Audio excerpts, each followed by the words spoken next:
Oke, bismillahirrahmanirrahim. Assalamualaikum warahmatullahi wabarakatuh. Anak-anakku sekalian, kita akan kembali mengupas masalah vektor ini dan kita khususkan pada vektor 3 dimensi.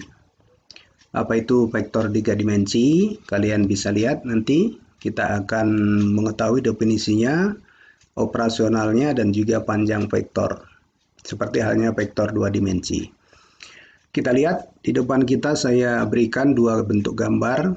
Yang sebelah kiri ini adalah vektor 2 dimensi dan sebelah kanan adalah vektor 3 dimensi. Vektor 2 dimensi kita lihat perbedaannya ya. Kalau vektor 2 dimensi itu berada pada bidang datar ya, berada pada bidang datar atau itu di kertas atau di papan tulis atau di dinding ataupun di lantai yang kalian lihat dari atas. Kemudian dia memiliki sumbu hanya dua, yaitu sumbu X dan sumbu Y. Kemudian dinamakan vektornya bidang datar atau 2D, 2 dimensi. Sementara kalau vektor 3 dimensi, kalian lihat bahwa berada pada ruangan, ya, misalkan kalian berada pada ruang di tengah-tengah, kalian duduk itu misalkan di ruang tamu dan kalian proyeksikan ke kanan itu ada sumbu X, ke depan sumbu Y, ke atas sumbu Z, nah gitu ya, maka berada di ruangan memiliki sumbu X, Y, dan Z, dinamakan vektor ruang atau 3 dimensi. Kita lihat ini ada sumbu X dan ini adalah sumbu Y untuk 2 dimensi. Sementara untuk 3 dimensi ini ada sumbu X dan ini sumbu Y dan ada lagi sumbu Z. Maka vektor P-nya itu adalah vektor 2 dimensi yang sebelah kiri dan ini adalah vektor 3 dimensi. Nah, kalian sudah bisa memperhatikan ya. Ini pada bidang datar dan ini pada ruangan. Titik ini berada pada tengah-tengah ruangan. Kalau diproyeksikan ke Y itu tingginya sekian. Kalau diproyeksikan ke X itu tingginya sekian ya. Nah, ke sini dan ke Z adalah sekian. Maka vektor ini P adalah vektor 3 dimensi vektor ruang. Ya. Nah, gambarnya contohnya ini kalian perhatikan pada titik hitamnya itu. Ini adalah sumbu X-nya dan ini sumbu Y-nya, kemudian Z-nya ke atas. Kebanyakan kita kalau mengenal sumbu X itu ke kanan dan sumbu Y-nya ke atas kalau 2 dimensi, tapi kalau misalkan 3 dimensi, Y-nya itu adalah ke depan atau ke belakang dan Z-nya itu ke atas. Sementara X-nya adalah ke samping, baik kiri ataupun kanan. Ya, jadi titik ini kalau kita proyeksikan berada pada Z ke atas, kemudian pada X kalau misalkan titik ini kita sinarkan kemudian ke bawah, maka diproyeksikan sumbu Y-nya itu di sini dan sumbu X-nya di sini. Itu adalah vektor. Karena itu vektor 3 dimensinya pada titik itu adalah dari pusat, demikian. Nah, seperti hanya gambar ini juga. Ya, gambar X, Y, Z pada vektor 3 dimensi. Ada lagi misalkan ini, kita mengenal ada vektor A 4, 2, 6. Ini berarti bahwa X-nya itu adalah 4, ya, Z-nya itu 6, dan Y-nya adalah 2. Nah, ini kalau misalkan kita proyeksikan demikian, maka kita lihat X-nya itu 4, Y-nya 2, dan Z-nya 6, maka itu yang merah adalah vektor A. Ya. Panjangnya adalah, arahnya adalah 4, 2, 6. Itu arah vektornya ya. Itu gambar vektor 3 dimensi. Berada pada tengah-tengah ruangan. Oke. Nah, ini adalah bidang-bidang 3 dimensi yang kemungkinan bisa di titik menempatin posisi di mana gitu ya. Kalau misalkan berada di depan sini, atas, ya, di atas dari lantai yang merah, ya, ini adalah bidang atas yang depan. Kemudian atas yang belakang kanan. Ada juga atas yang depan kiri. Ada juga yang sebelah belakangnya adalah yang belakang kiri. Belum nanti yang di bawah lantai merah. Jadi ada berapa bidang ini? Ada 8 bidang. Ya, di bawahnya ada 4, di atasnya ada 4. Ya, gitu ya. Karena itu, apa vektor dimensi tadi itu? Definisinya adalah vektor ruang yang dinamakan 3D. Dimensi adalah vektor yang berada pada bidang bangun ruang dan memiliki sumbu X dan Y dan Z. Nah, itu ya. Jadi itu adalah gambar dan definisi dari vektor 3 dimensi.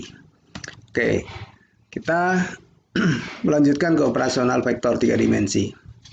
Kita akan mencoba penjumlahannya. Ya. Misalkan ada berapa jumlah dari vektor A, 2, 3, 4 dan vektor B, 1, min 2, min 1. Ya. Kita tahu vektor A ditambah vektor B, ya, adalah sama seperti halnya vektor 2 dimensi dahulu. Yaitu 2, 3, 4 ditambah 1, 1 min 2 min 1. Yang X-nya kita tambahkan dengan X, ya. Yang Y-nya kita tambahkan dengan Y, Z-nya kita tambahkan dengan Z. X pada X pada vektor A ditambahkan dengan X pada sumbu B. Ya. Demikian seterusnya. Maka hasilnya adalah 3, 1, 3. Dari mana ini? Ya ini, 2 ditambah 1, 3 ditambah min 2, kemudian 4 ditambah min 1. Maka hasilnya 3, 1, 3. Gampang ya. Nah, contoh lain. Contoh lain. Berapa jumlah dari vektor A? 2, 3, 4 dan vektor B adalah 2, 2, 2. Kalau dijumlahkan gampang, maka tinggal menjumlahkan saja yang atas, yang tengah, yang bawah kalian jumlahkan.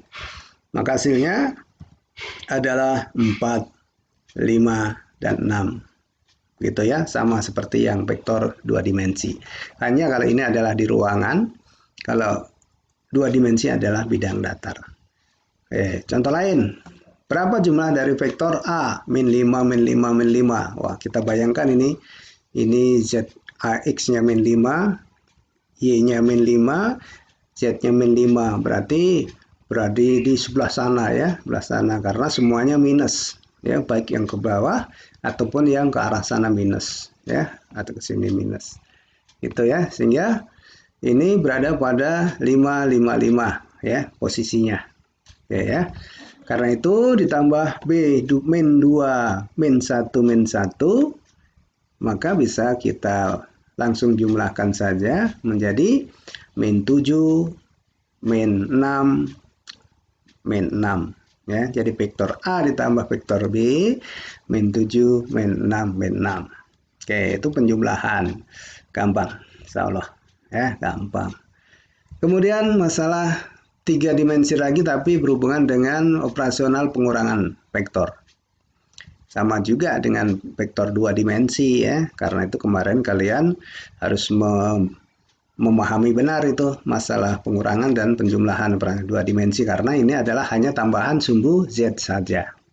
Ya, karena itu kalau misalkan dikasih berapa hasil dari vektor A 2, 3, 4 dan dikurangin vektor B 1 min 2 min 1 ya. Ingat sebenarnya pengurangan vektor itu tidak ada, tapi penjumlahan dengan kebalikannya ya. Penjumlahan dengan lawannya. Karena itu ini ya, vektor A dikurang vektor B itu sama dengan ini vektor A ditambah kebalikan dari vektor B atau berlawanannya vektor B. Karena vektor itu adalah arah, maka berlawanannya ya. Maka 2, 3, 4 ditambah ya min B ini.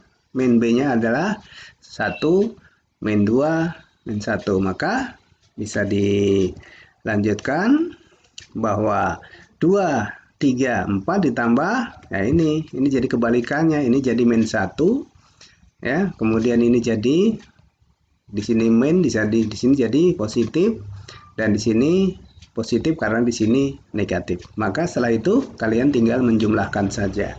Menjumlahkan dengan kebalikannya, maka hasilnya adalah 155. Oke, lanjut misalkan pada vektor A min 2, 5, 6 dikurang vektor B 2, 2, 2. Ya. Nah, jadi A 2, 6, 5. Ini penulisannya ya. Penulisannya bisa kalian luruskan ya. Baris maksudnya ini kolom sama saja. Maka yang kalian harus ingat ini sebenarnya adalah ya ditambah dengan kebalikan dari vektor B. Ya. Vektor A dikurang vektor B itu adalah ditambah dengan kebalikan vektor B, maka didapatkan 2, min 2, 6, 5 ditambah menjadi min 2, min 2, min 2, hasilnya adalah nih, min 4, 4, 3. Itu adalah A dikurang B pada soal yang ini. Oke ya, gampang ya. Ya, insya Allah gampang. Kemudian lagi ya operasional vektor yang selanjutnya yaitu perkalian. Saya mau mengenalkan perkalian skalar dan vektor saja dulu ya. Nah, ini lebih gampang lagi karena 3 dikali vektor A 2, 3, 4. Tinggal mengalihkan saja nanti hasilnya ya. 3 dikali 2 dikali 3 3 dikali vektor 2, 3, 4, maka hasilnya adalah 6. Oh, ini hasilnya adalah 6. Ini harusnya 9 ya. Ini perlu dikoreksi ya. Ini hasilnya 9 dan ini 12. Betul ya? Oke. Contoh lain. Contoh lain, tentukan 4 kali vektor C. Wah, gampang ya. Maka semuanya dikalikan 4. Berarti 20, 20, 20. Ya, X-nya 20, Y-nya 20, Z-nya 20. Oke, ini diketahui vektor A min 2, 6, 5. Maka nilai 3A dan nilai 2A adalah masing-masing. Nah, tinggal mengalihkan. Yang pertama adalah dikalikan 3, hasilnya adalah ini ya, dikali 3, 3 kali min 2 min 6 ya. 3 dikali 6 adalah 18, 3 dikali 5 adalah 15. Oke ya. Kemudian lagi 2 dikali 2 dikali min 2, 6, 5. Maka di atas kali 2, ini kali 2, ini kali 2, maka berapa? 4, min 4, 12, dan 10. Oke ya, saya kira gampang ya. Insya Allah, mudah-mudahan ini baru saya kenalkan tentang vektor 3 dimensi. Perbedaannya adalah pada ruang, bukan pada bidang datar, ada sumbu Z-nya. Karena itu kita dinamakan vektor ruang atau vektor 3 dimensi. Operasional vektornya sama dengan vektor 2 dimensi. Demikian ya, mudah-mudahan pengenalan ini memperjelas kalian pada pemahaman tentang vektor lanjutan yaitu vektor 3 dimensi. Saya kira itu. Terima kasih. Assalamualaikum warahmatullahi wabarakatuh.